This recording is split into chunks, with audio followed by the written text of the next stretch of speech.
Like 5,000 likes to this video, we will upload more patriotic news. Thank you. Breaking: former DOJ official under Eric Holder joins Mueller investigation. Via Reuters. New York, Reuters. A former U.S. Justice Department official has become the latest lawyer to join special counsel Robert Mueller's team investigating Russia's interference in the 2016 presidential election, a spokesman for the team confirmed. Greg Andres started on Tuesday, becoming the 16th lawyer on the team, said Josh Stuve, a spokesman for the special counsel. Most recently a white-collar criminal defense lawyer with New York law firm Davis Polk and Wardwell, Andres, 50, served at the Justice Department from 2010 to 2012. He was Deputy Assistant Attorney General in the Criminal Division, where he oversaw the fraud unit and managed the program that targeted illegal foreign bribery. Mueller, who was appointed special counsel in May, is looking into possible collusion between the Trump campaign and Russia during the election, among other matters. Congressional committees are also investigating the matter. As TGP previously reported, Robert Mueller stacked his special counsel team with Democrat donors and Obama lawyers. Mueller previously announced Jeannie Rhee would be an attorney on his team. Jeannie Rhee served for 2 years under Eric Holder. Jeannie Rhee is a Clinton Foundation lawyer and former Deputy Assistant Attorney General under Barack Obama. There is no evidence of collusion, and even if collusion occurred it would not be a crime. Just like the fact that Hillary Clinton colluded with Ukraine was not a crime. But the Russian witch hunt will never end until heads roll. Here is a look at the 15 other attorneys who will investigate Trump. Rush Atkinson, an attorney on detail from the Criminal Division's fraud section at the Department of Justice, donated $200 to Clinton in 2016. Peter Carr, DOJ spokesman under Barack Obama. Andrew Goldstein, a public corruption prosecutor on detail from the U.S. Attorney's Office in the Southern District of New York, worked under Trump basher Preet Bharara in the liberal New York Southern District. Adam Jed, an appellate attorney on detail from DOJ's Civil Division, defended Obamacare at the DOJ. Robert Mueller, special counsel team leader. Best friend to fired leaker James Comey. Lisa Page, an attorney on detail from the FBI's Office of the General Counsel and a former trial attorney with the Criminal Division's Organized Crime and Gang Section, investigated Ukrainian oligarch Dmitry Firtash, a one-time business partner of former Trump campaign manager Paul Manafort, at the DOJ. Elizabeth Prelogar, an appellate attorney on detail from the Office of the Solicitor General. Fluent in Russian, former law clerk to Justices Ruth Bader Ginsburg and Elena Kagan. James Quarles, a former partner at WilmerHale and a former assistant special prosecutor for the Watergate Special Prosecution Force. Former assistant special prosecutor on the Watergate Special Prosecution Force. Jeannie Rhee, a former partner at WilmerHale who has served in the Office of Legal Counsel at DOJ and as an assistant U.S. attorney for the District of Columbia. Rhee is a Clinton Foundation lawyer and former Deputy Assistant Attorney General in the Office of Legal Counsel under Barack Obama. Brandon Van Grack, an attorney on detail from the Justice Department's National Security Division, led a grand jury inquiry in Northern Virginia scrutinizing former Trump associate Michael Flynn's foreign lobbying. Andrew Weissman, who is on detail from the Criminal Division's fraud section and who has served as general counsel at the FBI and as an assistant U.S. attorney for the Eastern District of New York.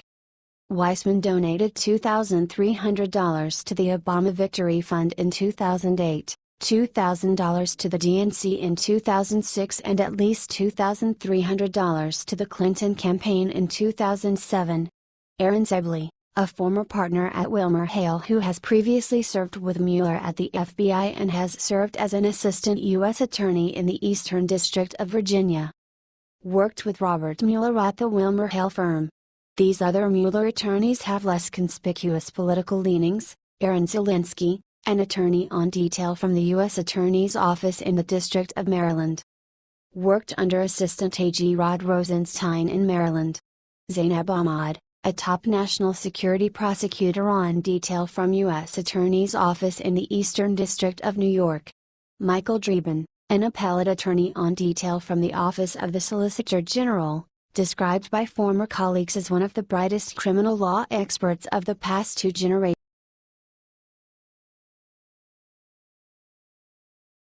Richard Nixon, Bill Clinton, and Barack Obama die and go to heaven. Regan Pfeiffer reports that in a recent interview with The Times, Barack Obama's former Deputy Chief of Staff Alyssa Mastromenico shared how Obama gave her dating advice. According to the Daily Mail, the former White House Deputy Chief of Staff for Barack Obama claimed that the president once gave her dating advice in 2006 when they were on a return trip to Chicago from Iowa.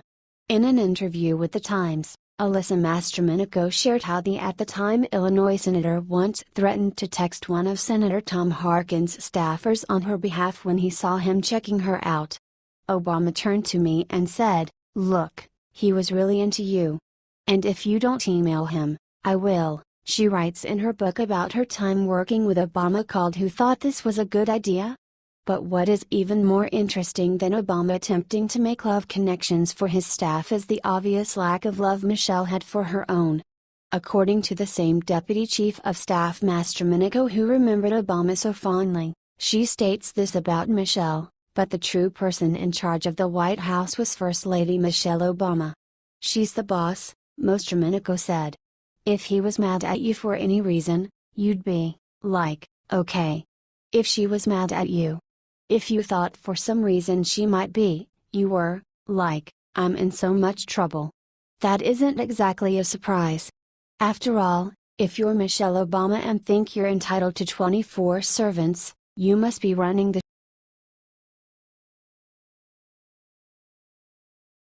Facebook shuts down iRobots after they begin speaking their own language. Social media Goliath Facebook shut down an experiment with artificial intelligence, after two AI programs created and began to speak a language only they knew, The Independent reported Tuesday.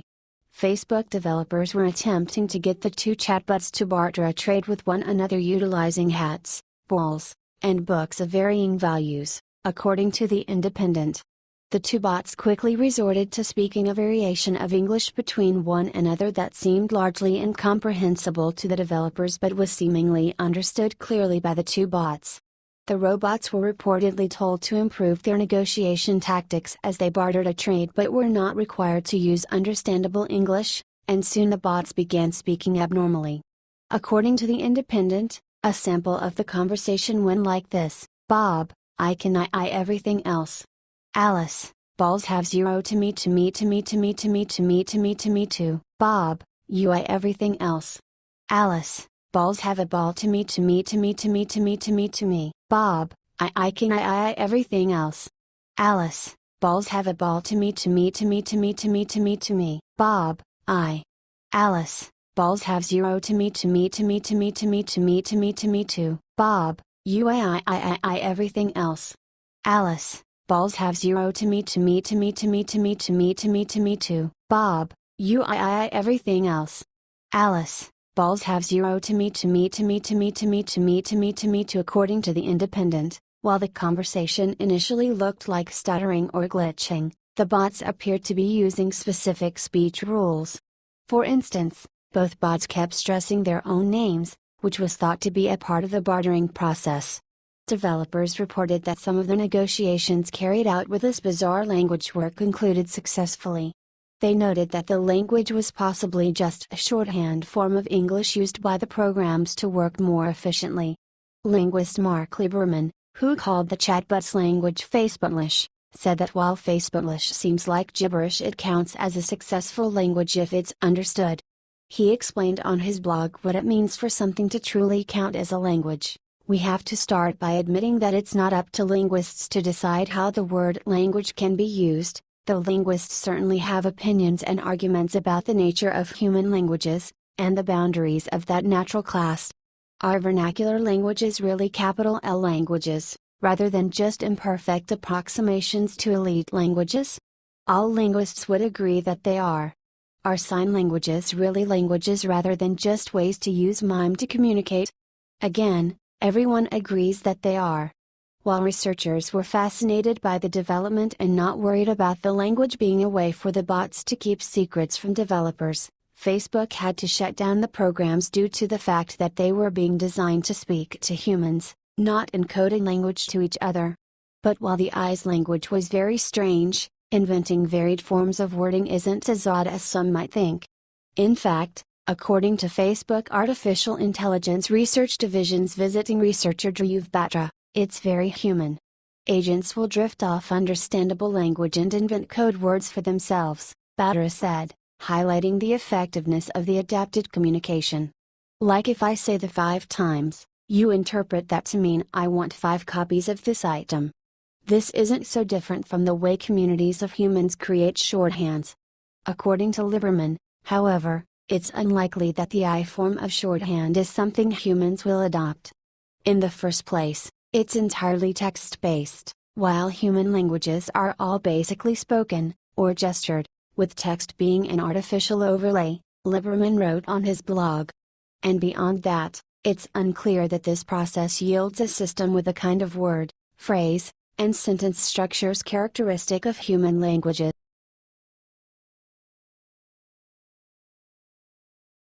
IRS officials claim their lives are in danger if they testify about targeting of the Tea Party. On Obama's watch, people who work for the IRS targeted innocent tax-paying citizens for unfair scrutiny because they didn't like the politics of the Tea Party. This was a scandal of the highest order and the media largely ignored it. Now these people are playing the victim. Truth or Revolt reports, IRS officials say their lives are in danger if they testify about Tea Party bias. During a hotly contested presidential election, the IRS decided to delay the tax-exempt applications for various Tea Party and conservative organizations. Now that it's time for the guilty to deal with their unconstitutional behavior, the big bad government bullies are shaking in their boots. At least, that's what they want you to believe. The Free Beacon has a story. Current and former IRS officials are asking not to publicly testify about the agency's alleged bias against Tea Party and other conservative organizations, claiming they are in danger if they do so. Former official Lois Lerner and Holly Paz both argued in recent filings under seal in the U.S. District Court in Cincinnati that the death threats and other harassment they have faced take precedence over the public's right to hear their testimony on the case of IRS bias against conservative groups. Does this even pass the straight-face test? Mark Meckler, the co-founder of Tea Party Patriots, criticized their cowardice. Tea Partiers were subjected to scorn, ridicule, abuse and threats precisely because of what people like Lois Lerner did to us. These corrupt IRS officials should not be allowed to hide behind their fear. They should be prosecuted for what they did to innocent Americans.